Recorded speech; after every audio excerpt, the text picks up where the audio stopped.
Chapter 8. 2 days passed. 3 days. 4 days. And still no sign of improvement in the rebel queen, in Tilda. Kiva treated her as well as she could, but without knowing what had led to her current state, it was more a case of trial and error than anything else.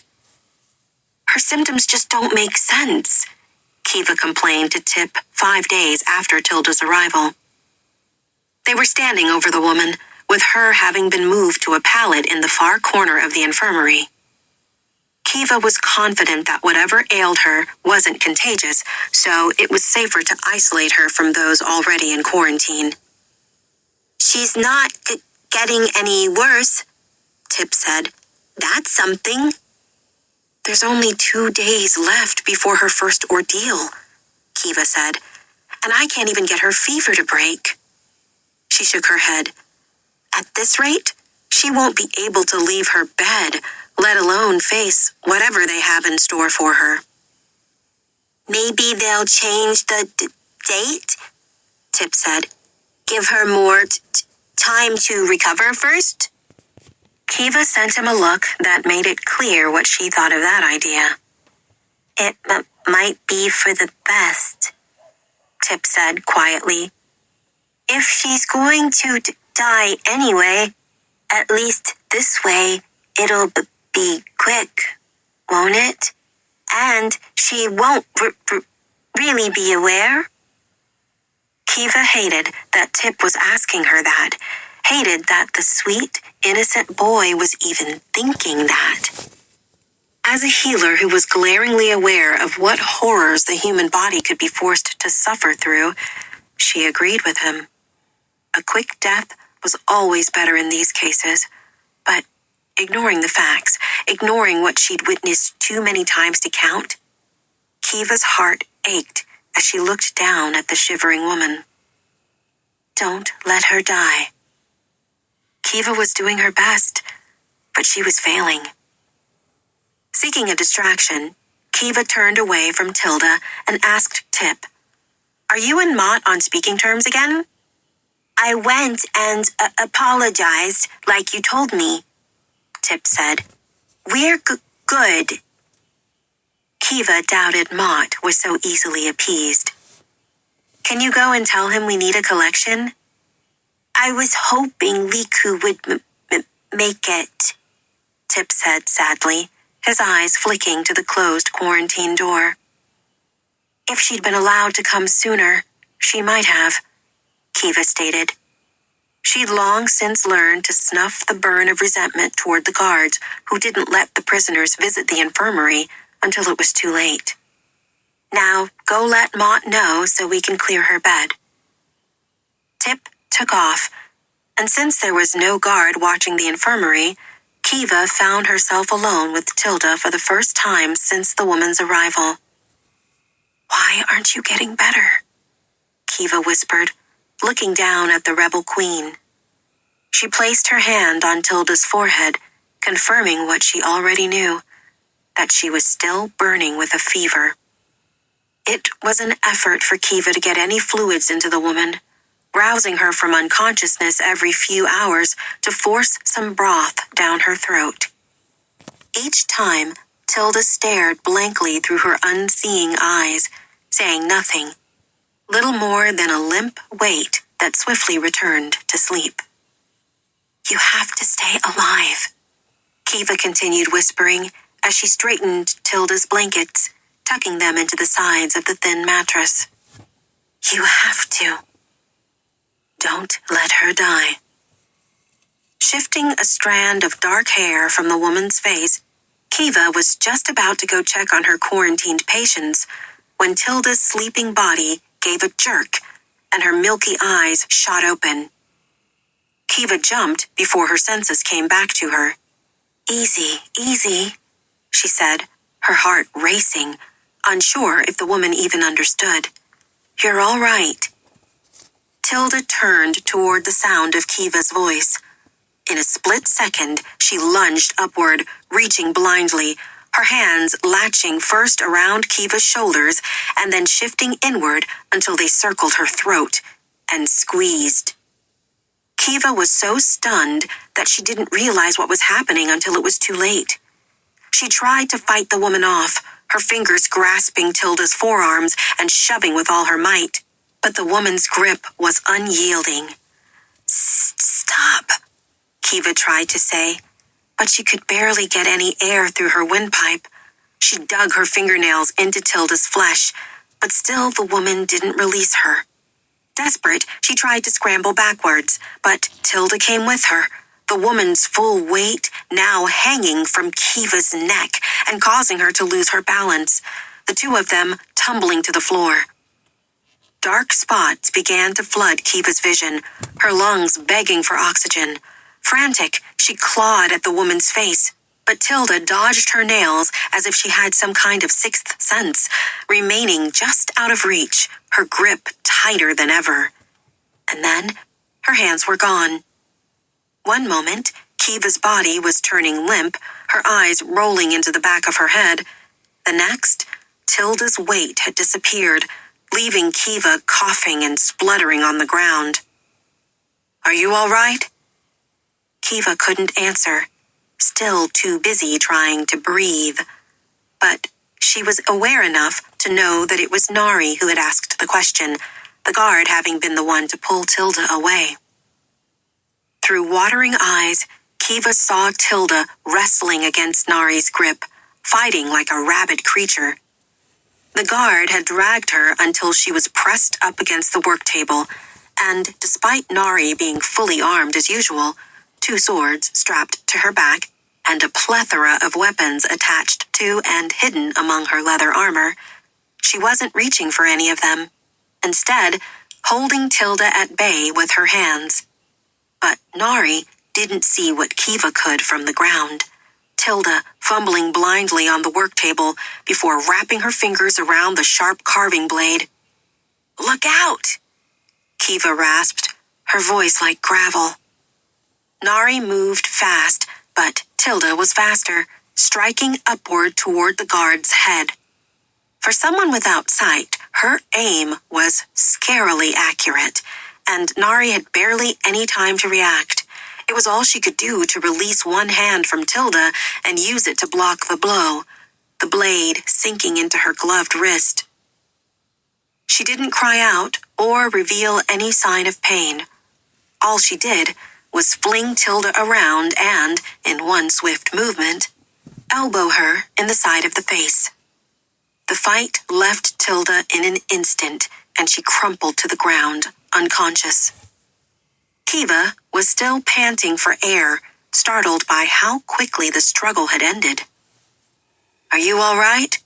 the guard asked again. No, Kiva wasn't all right. She'd just been attacked by one of her patients, someone she was trying to keep alive, to protect at all costs. "Are you all right?" Kiva returned, wincing at how much it hurt to talk. She sounded as if she'd swallowed an entire quarry's worth of aluminium dust. Felt like it too. But still, she was the prison healer, and her focus went beyond her own needs and to the blade sticking out of Nari's wrist. Following her gaze, the guard looked down and, showing no emotion, yanked the blade out. Kiva flinched, even if Nari didn't. But then she noticed what she'd missed before. There was no blood, not trickling from Nari's arm, not even on the blade.